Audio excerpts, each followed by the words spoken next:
This month marks 3 years since I switched from Canon to Sony cameras, and I thought it would be so neat to sort of take a step back and tell you my thoughts about that all these years later in an unedited or hopefully relatively unedited video where it's just me talking about my cameras. So settle in.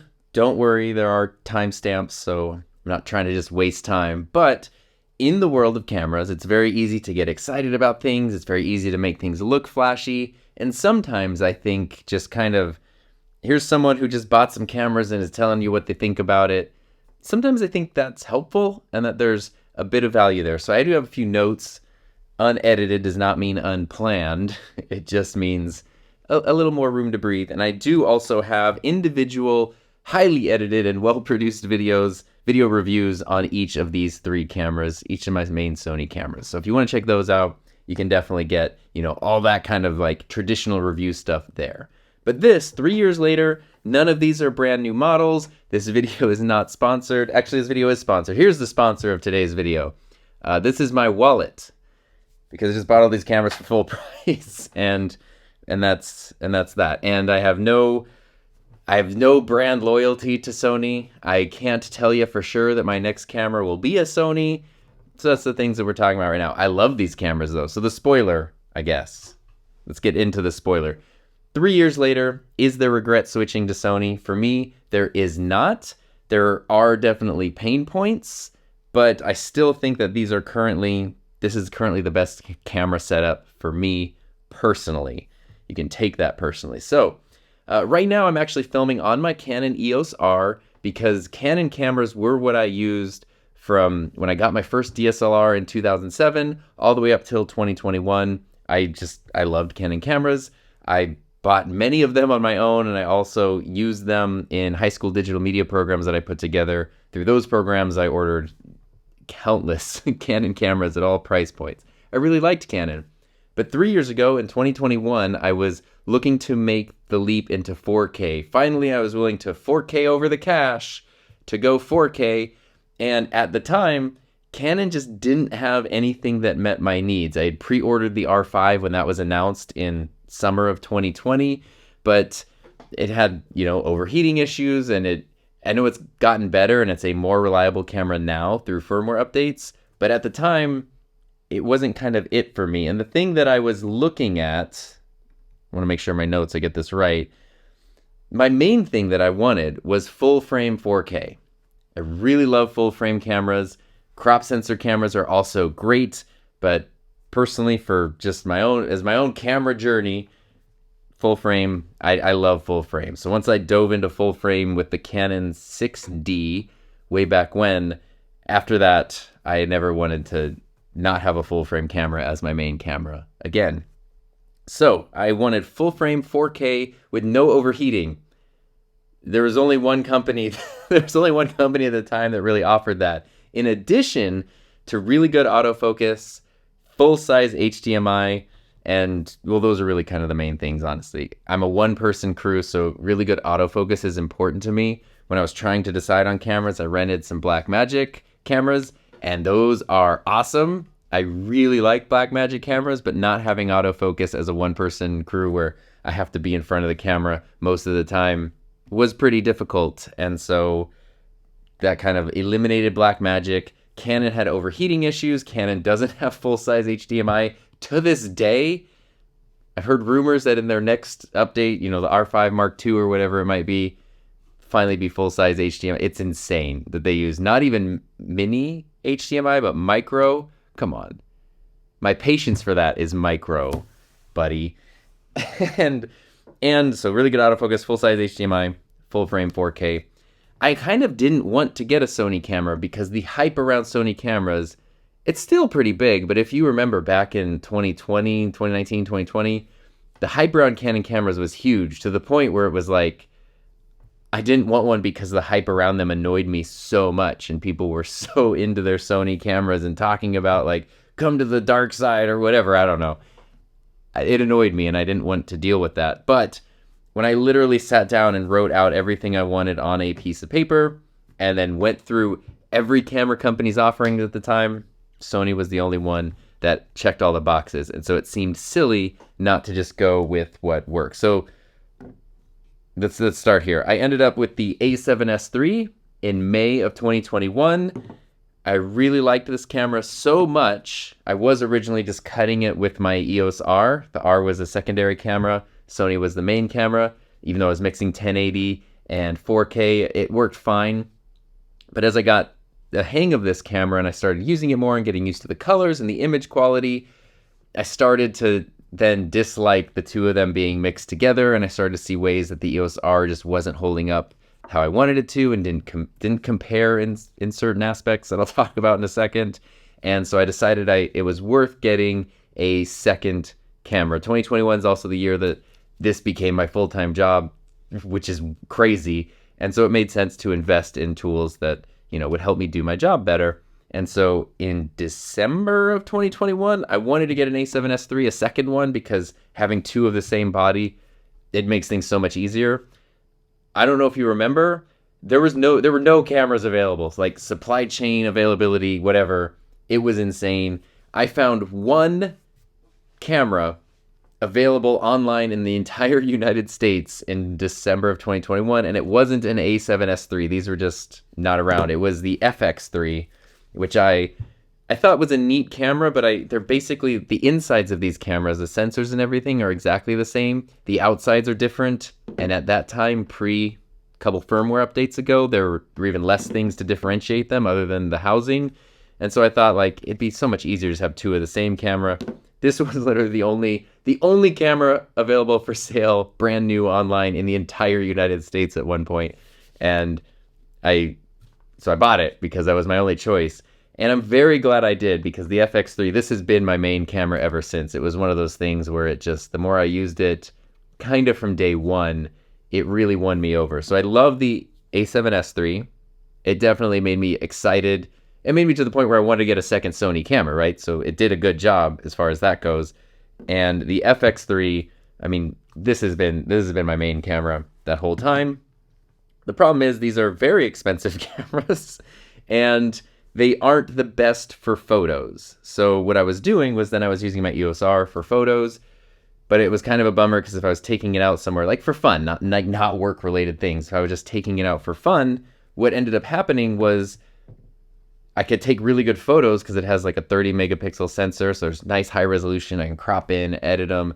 But if I wanted to switch over and do video clips, I didn't have all my nice Sony video features, full frame 4K, and all the great stuff that I wanted. So in January of 2022, I decided to get the A7 IV as a good hybrid camera. So it's great at video. It's not quite as good at video as these are, but it's really close. And it's amazing at photo. It's probably not as amazing as a more dedicated photo camera like the A7R5, but it is that sweet spot right in the middle. It's still a very expensive camera, and at $2,400, I think, because this was, the A7S III was $3,400, the FX3 was $38, and this is $24. That's a lot. That was a very expensive year. And but this has been an awesome hybrid camera. So if I need something that does both, or I'm doing anything that's sort of more personal, recreational, the A7 IV is the way to go. It's definitely the most versatile of the bunch, but I like the video functionality of these ones more. So that's kind of the broad timeline of my switch to Sony. And again, I have separate individual reviews for all these, 2 for the A7 IV, because I did a review on it, and then I did have an updated one after I had felt like maybe I got things a little bit wrong about it. Not in terms of specs or anything, but just my feelings about it and the usability of it. So let's talk about what I like in my Sony cameras.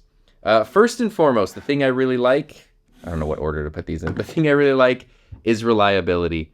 These things have been so incredibly reliable. I'm going to knock on wood for everything I say here because this video feels like it could just be a massive jinx.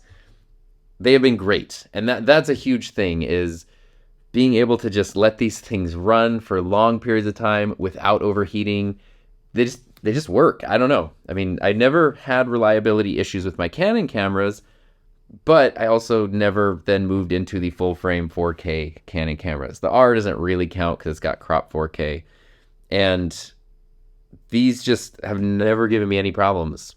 Obviously, the A7S III shouldn't have overheating issues. The FX3 has a built-in fan, so I'm a fan of that because it really shouldn't. And the A7 IV, while it's potential to overheat, when this was coming out, lots of people were talking about that, it has never been an issue for me. I live in the desert. It is so hot here most of the time, and the camera's been totally fine. So reliability has just been fantastic on these. I absolutely love these cameras in that regard. Autofocus, that was a huge thing that I wanted to focus on when I was getting a new camera. It's been phenomenal. My EOS R right now is doing a pretty good job with eye autofocus, but it doesn't take much for me to like get out of the frame. Of course, it's not going to do it now. I don't know. Now this looks weird. The problem I had with this camera, which I can't get it to do right now, is that sometimes when I would be filming with it as my main camera, it would just decide to focus on the background for reasons I have no idea why. And the autofocus isn't quite as fast and smooth, whereas with these cameras, especially once you dial in like how sticky the autofocus is and how smooth the transition is, you can really make it look like there's a person, you know, pulling focus behind the camera and not a mechanical autofocus mechanism. And so the autofocus on these, I love that I basically never have to worry about it. It's so good across all of them. And that's something, I think every camera company has really good autofocus now, but back, 3-4 years ago, they had pretty good autofocus and then phenomenally good autofocus here. I do really like Sony's ability to customize everything. Canon cameras let you customize some stuff, but you can't customize everything. Whereas Sony, for the most part, kind of lets you make every button, change any button or most buttons to do whatever you want them to do. And so you can really dial in how you want your camera to work for your specific workflow. It can also make things very complicated, but I do like that level of customization. And it even means using different bodies, which can kind of be a wrench in your workflow because, especially I've talked about this before, on the back of the FX3, there's a mode button and a menu button. And on the back of the other two, there's only a menu button because this doesn't have a mode dial. The menu button is on the left on both of these, but it's on the right on the FX3. So constantly I'm pushing mode instead of menu. Like little things like that happen when you're dealing with different camera bodies. So if these were all the same body and, no matter what, you could just kind of blindly, once you get to know the camera, you can blindly operate the controls because everything's there. This takes a little more thought because it just doesn't work that way. But that's okay because overall these work incredibly well, and I do like the customization, and I do like being able to bring some things more in line, not only with each other, but with what I was used to in terms of Canon, like, what the different dials do and which one does aperture, which one does shutter speed. I sort of didn't have to relearn anything because I could just switch it to what I was used to. I do really like something that I didn't care about, even though a lot of people on the old internet cared about it, was dual card slots. I'd only ever had one card slot, and I don't film weddings or whatever, so it never really bothered me. I never had a memory card fail, but every one of these cameras has dual card slots, and for a long time, I was only using one card because cards are also very expensive. And then I did have... Here's what happened. I didn't have the card fail, thankfully. But what did happen was I filmed, it was my Rode Pod Mic review last summer, my Pod Mic USB review. I filmed this I filmed the review. I was able to recover the footage. Spoiler to that story. I filmed for a really long time. I really was happy with what I filmed. And normally, when I'm done filming, I have a little remote control. I stop the camera. I get up, I go over, take out the memory card, put it in the computer, check the footage. For whatever reason, I didn't have the remote control, and I walked over, stopped the camera, and took the memory card out too fast. I don't know why. I didn't wait for it to finish writing, and basically I corrupted the file because I took the card out too fast before it was finished writing. And I ended up being able to save it, but it was a long time of frustration. There were a couple reasons why I couldn't just re-record that video. And it ended up, I think I had to use a piece of software or a service or something that cost like $90. It was an expensive mistake to make. And I realized, had I just had a second memory card, even though I took this one out and it didn't get to write the files and I corrupted everything, I could have just taken out the second one and everything would have been fine. So from that day on, after I spent the $90 to recover the stuff or whatever, I then also spent more money to make sure that all of my cameras always have 2 memory cards in there, and that peace of mind is great. And now, having had dual card slots, I don't know that I could go back. Right now, I only got 1 card slot on this camera here, and I gotta say, I have no reason to be nervous about it, but I feel a little nervous about it. So, yeah. And the other thing, too, as I'm recording on my EOS R, I'm looking at my monitor here. I can see that my raw footage right now has been 16 minutes, and I'm nervous. Maybe you shouldn't be nervous because this has a 30-minute record limit, so maybe that dictates how long the video can be. But for me, that's something that always drove me crazy. When I was filming with this camera, and I'd be kind of on a roll and in the middle of video, and I would see the timer, and it's at like 27, 28 minutes, and I would sort of think like, do I get up and stop and restart recording and try to get back in the zone that I'm in, or do I just go for it with the pressure of knowing that at 30 minutes the camera's going to stop recording? These, as long as they have power and space on the memory card, they'll just keep recording indefinitely, and that is definitely awesome. So those are the main things I like. There's a lot to like about these cameras. Those are kind of the main things. I do obviously, well, actually, let's talk about the strengths of each individual one. Because now that I do have 3 different models, the A7S III, A7 IV, FX3, what are the strengths of each? The A7S III, this camera is just good. Like, it's just sort of, it's the all-around solid, it's video camera. And I know people are like, buy a video camera if you want video cameras, don't buy these. For the past 5 years, this is what a video camera looks like. I know it looks like an old school film camera. I know it looks like a photo first camera. The A7S III is a video first camera. This is form factor, whatever you want to think about. This is a video camera, and it works. It's just an incredible video camera, and I do like having the viewfinder because, as I mentioned, I do live in the desert, and sometimes when I'm outside, being able to just use the viewfinder, absolute lifesaver. So the A7S III, I mean, I liked it so much I wanted to buy 2 of them and just couldn't. So that's just kind of a good all-around video camera. Now, the FX3 takes everything up a notch because it's as good as the A7S III, but I actually do prefer the form factor of the FX3. I love the button layouts and the controls. The only 2 things I don't like about this camera are that it does not have a mode dial. You got to use the mode button, which is in the wrong confusing spot. That's annoying. And the screens on all these cameras leave a little bit to be desired, but the fact that this only has a screen with no other way to add a viewfinder or anything. I wish they kind of had the thing that like Blackmagic does with the Pocket 6K, where you can just, if you want a viewfinder, they sell one, you can attach it to the accessory shoe, and then you can have that. If you don't want it, you don't have to get it. I love the audio handle on the FX3. I've done multiple videos about this and camera setup, so I don't need to go into detail, but having the dual XLR inputs, that's how I record. I had to figure out a whole different mic setup just to get my MKH50 into the EOS R right now, so I'm actually doing it wirelessly, if you were curious. But the audio handle of this is a huge selling point. You can get the K3M audio interface, which is pretty much a similar, it's just like it's not the handle part, it's just sort of this part that mounts to to any other Sony camera with a smart shoe and gives you the XLR inputs, and that's awesome. But the robustness of the handle, especially once you add something like this Condor Blue, this metal part here to give it a little more stability, I love that. I love the versatility of being able to hold the camera with the handle and the XLR inputs. It's great. And I love Sony's audio controls that they, where you can do auto, manual, you can do attenuation and adjust all your levels, and a lot of customization in here that is super cool. So the versatility of the FX3, this is my main camera. Most of my videos for the past, well, I guess it's really more 2.5 years now, since I got the FX3. I got this 3 years ago, this 2.5 years ago, and pretty much since then, it has been my main camera on almost every video. So you've seen a lot of footage from that if you watch my videos. And the A7 IV is, it's the same awesome form factor. It does not have, the thing I miss with this is having full frame 4K 120, which is a bummer because I use that a lot for B-roll.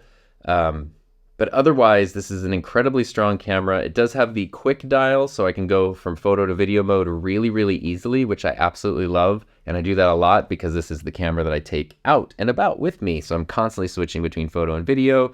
And also, you know, the custom modes on all of these is really nice to be able to kind of just, you could really, if you're someone who does vlogs and things, setting this up to do photos, videos, slow motion video, you know, it's super easy just at the flick of a button.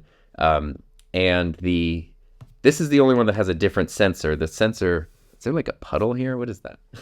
The sensor in these two is exactly the same 12 megapixel sensor.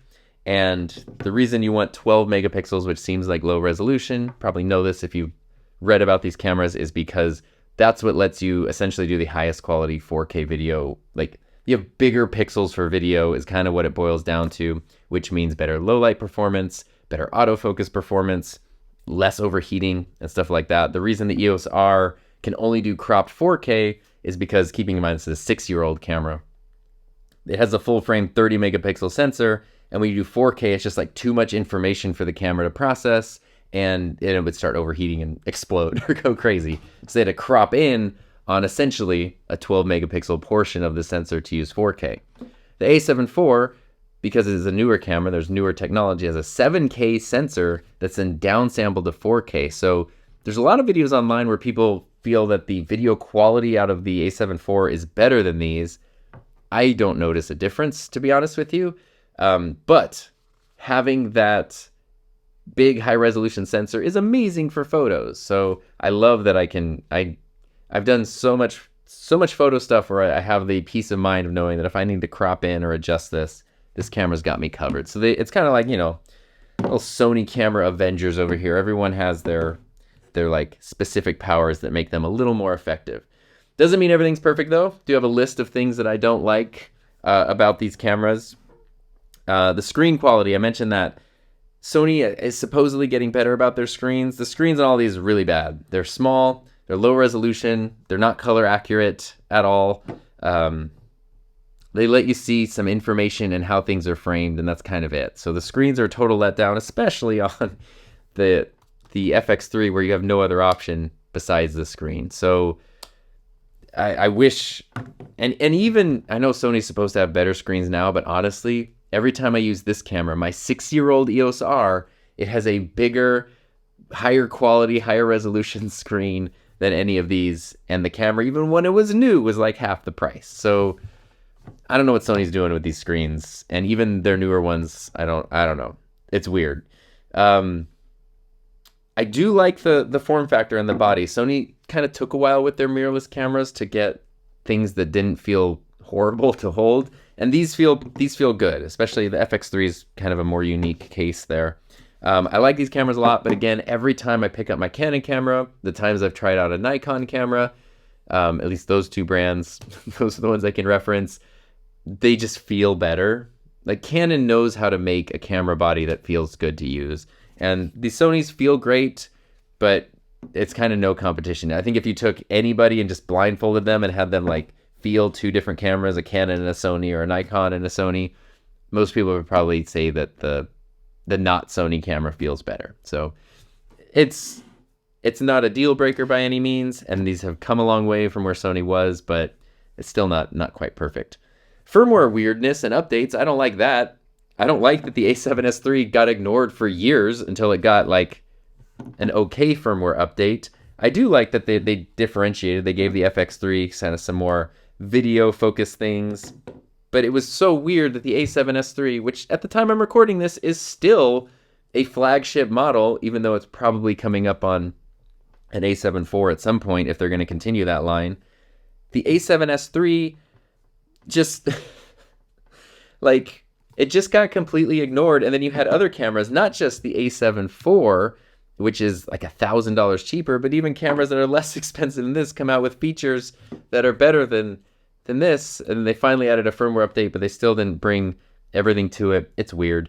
That lack of consistency among Sony is very strange. Something that bothers me about Canon is they leave out just enough features of every camera that you're like, I should get this one, but I need that one feature. Oh, the next model up has that one feature. Oh, but it doesn't have this. Oh, but the next like, Canon kind of purposely pushes you through their lineup to like the most expensive camera you will buy, whereas Sony is just confusing. I don't know what they're doing where cheaper cameras have more features and more expensive. It's confusing, but I guess it's good if you didn't have these cameras. Things I don't like. Lenses. Let's talk about lenses. Lends me your ears for a moment. So I bought the Sony 24mm 1.4 G Master when I got my A7S III. This was my main setup. This has been my main lens ever since. I then, of course, had to get the nifty 50 because kind of need a 50mm lens. I do have two anamorphic lenses, the Sirui 75 and 50mm full frame lenses. These are very awesome lenses. Very specialized lenses, so not ones that I use all the time, but I always love them when I use them. So I'm just going to set them kind of over here because I don't know that those like totally count. I do have the Zeiss 85mm 1.8. The focus on this is crazy. It like it pulses a lot with focus, but the image quality is just like unreal. I have a whole video about 85mm lenses. And then I have this one, which I need to do a re-review of because I still feel like it's the most underrated lens ever, the Tamron 20-40. So that's my Sony lens lineup. These lenses are, if you notice, I actually don't have a lot of Sony lenses. I have this one and this one. The rest are all other brands like Zeiss and Tamron. And I know Sony kind of has their fingers in Zeiss and Tamron, manufacturing as well. But here's the thing. I got the 24mm lens. This is a $1,400 lens. Again, that was a very expensive year. It's a G Master lens, which would be the equivalent of Canon's L series, their higher end, pro level lens. The image quality of this is phenomenal. The features are great. The build quality is bad, and the autofocus motor on mine has started to randomly die, and I believe it's defective. I've had to send it in 2 times where they weren't able to replicate my issues, but the lens is not reliable for me to use, and I've even pointed out in past videos where it's like, hey, sorry, this is out of focus. My $1,400 lens that has pretty much spent its entire life in this one climate-controlled environment, treated gently and well, just randomly decided to die a little bit, the focus motor. When I did a review on this lens, I said that the build quality just felt plasticky. It felt cheap to me compared to what I was used to with Canon. And I thought that, well, maybe I'm just old school and I'm stuck in my DSLR ways that a lens needs to be big and heavy and chunky in order to be good. And, Sony is the future and lightweight composite, space age materials, etc. And I said that only time will tell. Well, time told. Build quality is bad. I need to stop the camera, and it's running out of time. All right, reset the timer there. Don't worry, I can go for another 30 minutes now. I won't. But this is kind of an important one. Sony's weird. Sometimes I get the best service in the world from them, and other times it's like bizarrely unhelpful. And I sent this camera lens in twice to be evaluated because I thought it needed to be replaced or repaired. It's clearly defective in terms of the autofocus motor. Basically it just dies and it won't focus anymore. It thinks that it's focusing. You can tell it thinks on the camera, it thinks that it's focusing on something, but it's not actually focusing. And I can't even override it. So even if I switch it to manual focus or turn the focus wheel, nothing happens. And then I send it in for repair, and they say, oh, no, everything's working fine. And then it comes back, and it works fine for a little bit, and then it has a problem again. What I think happens is something in here is messed up, and when I ship it back for repair, it gets bumped around in shipping, and then starts working again. And then eventually, when I'm here not bumping it around, something disconnects or becomes loose. Point being, this is a $1,400 lens that's not reliable, and that kind of sucks. And when it comes to the build quality, this lens, this specific Canon 24-105 is, I don't even know how old this is, over 15 years old. And it works exactly the same now as when it was brand new. And I've had this in crazy rainstorms, snowstorms, sandstorms, all the elements, wind, heat, cold, you name it. This lens has been through it, and it works perfectly. I can even still adapt it to my modern Sony cameras. This is what you should get when you pay the price tag for a professional lens, for a high end lens in a camera company's lineup, like the GM lenses. I do know that when you move up to like the 70 to 200 to the white GM lenses, they do have a totally different level of robustness and build quality to them. This one though, here's the thing. This lens right here, my Tamron 20 to 40, this was a $700 lens. I love this lens, the 2.8 20 to 40. It has the exact same build quality as the Sony. It doesn't have the manual aperture ring, which I never use, so I don't really care. And it doesn't have the like the physical buttons that the Sony does. The Sony's a higher end lens. The image quality on this is fantastic. Despite like different buttons and switches, the build quality is exactly the same. The autofocus performance is exactly the same, and it is literally half the price. So I don't know. There's no reason to buy a G Master lens. And the thing is, I'm not the only person I know who's had this focusing problem. I know of people who've had it on this same lens, the 35mm lens, and the 16 to 35 2.8. And this is the only G Master lens that I've personally owned. So my experience is that the only one I've owned has had a problem. It's not great. And the weird thing is, like, when I send it in for repairs, the people who are doing the diagnostics are super great. They're like so communicative, so thorough. But then when it comes time to like, hey, are you going to do anything about it? I don't know if their hands are tied or what, but Sony as a company is like bending themselves into a pretzel to avoid having to like repair or replace this, which is not a great move if you want to keep customers, Sony. So this is, I don't know where I'm going with that, but when it comes to lenses, there's no reason. The only benefit that the G Master lenses have is focus breathing compensation, which unfortunately is kind of a huge benefit. That means right now you might even be able to see it in this video as I'm moving around and doing stuff. I don't know if you can see the edges of the frame pulsing, maybe or maybe not. But that's kind of what happens. As a lens focuses in and out, you sort of see that pulsing thing, that focus breathing happen. And if you use some of Sony's higher end lenses with Sony's cameras, some Sony cameras, you can turn on focus breathing compensation, and then it just it's perfectly it's great. As somebody who does a lot of talking head style stuff, it's a game changer. It's the only reason that I can think of to buy a G Master lens, because image quality wise, Sigma and Tamron way cheaper and identical. Build quality wise, Sigma, Tamron the same if not better. There's no reason. Sony lenses. I wish I could have native Canon lenses on Sony cameras, because while I might not be crazy about Canon's camera lineup and camera bodies currently, I love their lenses. They are so good. Just put an RF mount on the Sony camera and we'll be good to go. So let's get to the conclusion here. Let's wrap things up so I don't run out of space on the camera again. Basically, the thing to note is that these three cameras, have suited my needs incredibly well.